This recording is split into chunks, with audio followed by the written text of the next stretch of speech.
जिज्ञासु मित्रों, अभिनंदन है आपका दिव्य सृजन स्पिरिचुअल में। और श्रीमद् भगवद गीता पर चर्चा चल रही थी।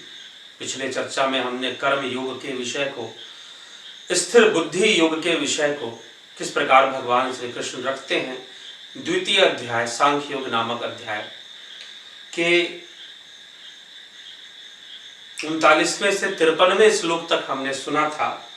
53वां श्लोक जिसमें भगवान कहते हैं, श्रुति विप्रतिपन्ना ते यदा अस्थासेति निश्चला समाधावचला बुद्धिस्तदा योगमवापस्यसि। अर्थात भांति भांति के वचनों को सुनने से विचलित हुई तेरी बुद्धि जब परमात्मा में अचल और स्थिर ठहर जाएगी तब तू योग को प्राप्त हो जाएगा।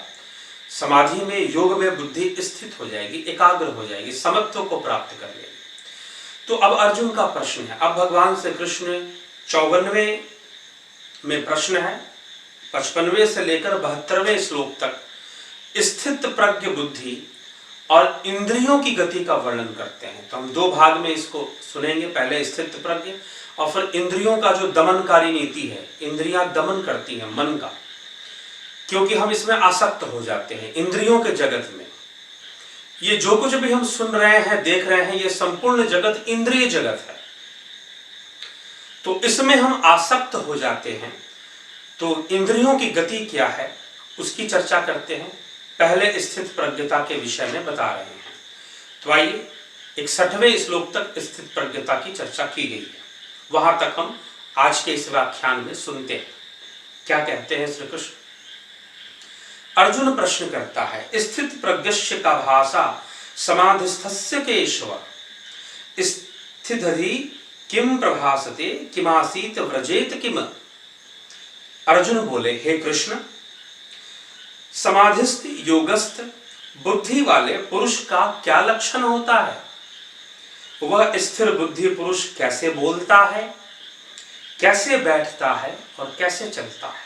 अर्थात उसके लक्षण बताइए, क्या लक्षण होता है, किस प्रकार से बरतता है वो अपने कर्मों में, व्यवहार कैसा होता है, उसका आचरण कैसा होता है।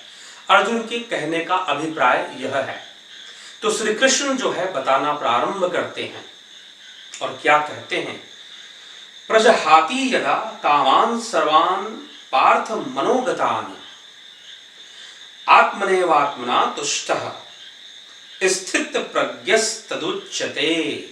अर्थात श्री भगवान बोले, हे अर्जुन, जिस काल में यह पुरुष मन में स्थित संपूर्ण कामनाओं को भली भांति छोड़ देता है, यद्यपि कामनाओं को त्याग देता है, यह कोई जबरदस्ती त्यागने वाली बात नहीं है। वह अपने योग से ऐसी अवस्था में चला जाता है जहां पर पाप पुण्य दोनों से उसका मतलब नहीं रहता, सुख दुख से उसका मतलब नहीं, मतलब इंद्रिय जगत से उसका मतलब नहीं रहता। ऐसी अवस्था में वह रहकर अपनी बुद्धि से, तो वो एक बुद्धि हो गया। नहीं तो प्रकृति के भेद के कारण अनेकों बुद्धि में व्यक्ति ग्रसित रहता है, ये पहले ही बताया जा चुका है। तो श्री कृष्ण कहते हैं कि जो त्याग देता है, इस प्रकार से ऐसी अवस्था में चला जाता है, वह आत्मा से ही संतुष्ट रहता है। उस काल में वह स्थित प्रज्ञ कहा जाता है। किस काल में? जब व्यक्ति अपनी आत्मा से, स्वयं से, यहां पर आत्मा मतलब कुछ और नहीं, आत्मा स्वयं में ही वह संतुष्ट रहना सीख लेता है, जान लेता है और संपूर्ण प्रकृति के जो विषय हैं, जो ऐन्द्रिक जगत है, जो त्रिगुणी माया का जो जगत है, जो प्रकृति के द्वारा विस्तारित की जाती है, इंद्रियों के द्वारा ग्रहण की जाती है, फिर भोग की एक लंबी प्रक्रिया शुरू हो जाती है, कर्म फल का भोग शुरू हो जाता है, उसमें लिप्सा न रखते हुए स्वयं से स्वयं में ही अगर वो जान जाता है स्थित रहना, तो फिर निश्चय ही वो स्थित प्रज्ञ है। अब आगे 56वें श्लोक, दुखेष्वनुद्विग्न मनः सुखेषु विगत स्पृहा वीतराग भय क्रोधः स्थिर मुनिरुच्यते। अर्थात दुखों की प्राप्ति होने पर जिसके मन में उद्वेग नहीं होता, दुख मिला वह उद्विग्न नहीं होगा, सुख मिला वह बहुत अधिक प्रसन्न नहीं होगा। जो सर्वथा निष्प्रिय तथा जिसके राग भय और क्रोध नष्ट हो गए हैं, क्या कहा, वीत राग भय क्रोधः, वीत राग भय क्रोधः, अर्थात जिसके राग भय और क्रोध नष्ट हो गए हैं, ऐसा मुनि स्थिर बुद्धि होता है। अर्थात वह इंद्रियों के वशीभूत क्रोध का प्रदर्शन नहीं करता, मोह नहीं रखता, इंद्रिय जगत के वशीभूत वह नहीं रखता है, वह स्थिर बुद्धि है। यह सर्वत्रान विस्नेह हस्त तत्प्राय शुभाशुभम नाभिनंदती न द्वेष्टि तस्या प्रज्ञा प्रतिष्ठिता। जो पुरुष सर्वत्र स्नेह रहित हुआ, उस शुभ या अशुभ वस्तु को प्राप्त होकर ना प्रसन्न होता है और ना ही द्वेष रखता है। अशुभ वस्तुओं से ना द्वेष और शुभ से ना ही बहुत अधिक प्रसन्नता उसे होती है, वो स्थिर बुद्धि है। स्थित प्रज्ञता की बात चल रही है। तो पहले वो स्थित प्रज्ञता के बारे में बता रहे हैं, फिर इंद्रियों के बारे में बता रहे हैं। तो आज हम स्थित प्रज्ञता की चर्चा ही कर रहे हैं। आगे के लक्षण बता रहे हैं भगवान श्री कृष्ण स्थित प्रज्ञता की। यदा सहर्ते चायम कुर्वो अंगाणीव सर्वशः इंद्रियाणीन्द्रियार्थे भयस्तस्य प्रज्ञा प्रतिष्ठिता। और जिस प्रकार से कछुआ सब ओर से अपने अंगों को समेट लेता है, कछुए को थोड़ा सा भी भय महसूस हो सारे अंग समेट लेगा, उसका एक कवर होता है बहुत कठोर चट्टान के समान, उसमें अपनी इंद्रियां समेट लेता है। वैसे ही स्थित प्रज्ञ बुद्धि, जैसे ही दुखों का पहाड़ उसके ऊपर टूटेगा और जैसे ही उसे बहुत बड़ी खुशी मिलेगी, वह यह विचार कर लेता है कि यह प्रकृति नित्य परिवर्तनशील है, दुख की अवस्था में भी परिवर्तनशील है और सुख की अवस्था में भी परिवर्तनशील है। यह हमेशा दुख भी नहीं और हमेशा सुख भी नहीं, किसी रूप में सुख तो किसी रूप में दुख यह तुम्हें दे ही देगी। इसलिए तुम सम रहो, व्यर्थ की चिंता मत करो। सब कुछ प्रकृति के वशीभूत है और चल रहा है, उसको चलने दो। तुम सम रहो, तुम सम की अवस्था में रहो। ऐसा व्यक्ति सोच लेता है। जैसे एक कछुआ भी जैसे ही कोई खतरा हुआ वो अपने इंद्रियों को समेट लेता है। चलिए 59वें 59 श्लोक में क्या लिखते हैं। विषया विनिवर्तन्ते, श्री कृष्ण अर्जुन को समझाते हुए कहते हैं, विषया विनिवर्तन्ते निराहारस्य देहिनः रसवर्जम रसो अपयस्य परम दृष्ट्वा निवर्तते। इंद्रियों के द्वारा विषयों को ग्रहण न करने वाले पुरुष के भी केवल विषय तो निवृत्त हो जाते हैं, परंतु उनमें रहने वाली आसक्ति निवृत्त नहीं होती। इस स्थित प्रज्ञ पुरुष की तो आसक्ति भी निवृत्त हो जाती है। समाधि के साक्षात्कार के योग से उसकी आसक्ति भी निवृत्त हो जाती है। लेकिन जो स्थित प्रज्ञ है और जो स्थित प्रज्ञ नहीं है, इंद्रियों के द्वारा विषय ग्रहण न करने पर, जैसे कुछ लोग इंद्रियों के द्वारा विषय ग्रहण नहीं करते, जैसे कोई व्यक्ति है उसको मिठाई पसंद है लेकिन उसको डायबिटीज हो गया है, अब उसे मीठा नहीं खाना है लेकिन मन मीठा खा रहा है। एक बात ध्यान रखिएगा, हमारे शरीर के अंदर जो बीमारियां हैं ना, अगर हम चाहें तो अपने विचारों से भी ठीक कर सकते हैं, क्योंकि बहुत सारे जो हार्मोन्स हैं वो हमारी सोच पर निर्भर करते हैं।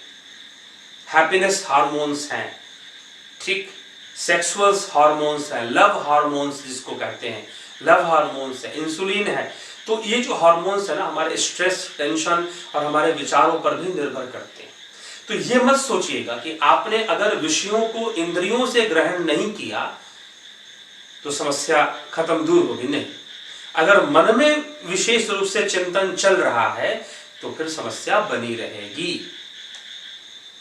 समस्या बनी रहेगी। तो हमें विचार करना चाहिए, हमें ऐसी समस्या से बचना चाहिए।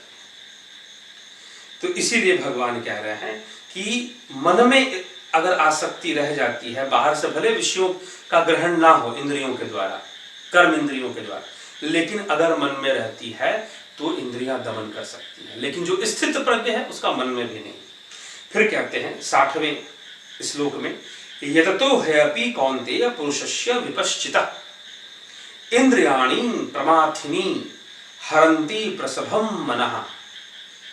हे अर्जुन, आसक्ति का नाश न होने के कारण ये प्रमथ स्वभाव वाली इंद्रियां यत्न करते हुए बुद्धिमान पुरुष के मन को भी बलात् हर लेती हैं, इंद्रियां हर लेती हैं।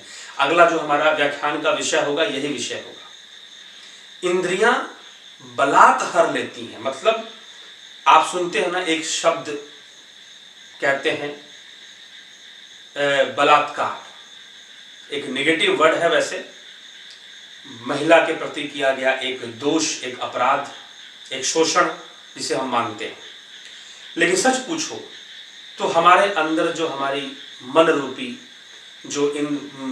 या हमारी जो इंद्रियां हैं वो हमारा दोहन करती है, हमारा बलात्कार कर देती है। कैसे? जबरदस्ती हमारे ऊपर हावी हो जाती है, हमारे मन के ऊपर, और हावी हो जाती है। तो यहाँ पर लिखा जा रहा है कि बुद्धिमान, जो बहुत बुद्धिमान व्यक्ति है संसार में, पढ़ा लिखा, जिसकी प्रतिष्ठा भी बहुत है, वो भी, उनको भी इंद्रियां बलात् हर लेती हैं। लेकिन स्थित प्रज्ञ वो है जो इंद्रियों के द्वारा हरा नहीं जाता, ठीक है, वो इंद्रियों का प्रयोग करता है, इंद्रियां उसका प्रयोग नहीं करती हैं। तो 61वें श्लोक में फिर श्री कृष्ण लिखते हैं, तानि सर्वाणि संयम्य युक्त आसीत मत्परः वशे ही यशेन्द्रियाणि तस्य प्रज्ञा प्रतिष्ठिता। इसलिए साधक को चाहिए कि वह उन संपूर्ण इंद्रियों को वश में करके समाहित चित्त हुआ, समाहित चित्त मतलब योगस्थ हुआ, योगस्थ हुआ, प्रयाण होकर ध्यान में बैठे, वो ध्यान का अभ्यास करे। क्योंकि जिस पुरुष की इंद्रियां वश में हैं उसी की तो बुद्धि स्थिर होगी। स्थित प्रज्ञता तो तभी आएगी इंद्रियों को अपने वश में। अगर इंद्रियों को पूर्णतः काम करने का मौका आपने दे दिया तो फिर कैसे काम, ठीक है। तो अब बहुत इसमें देखिए, प्रश्न अर्जुन के मन में भी बहुत उठ रहे हैं इन सब बातों से।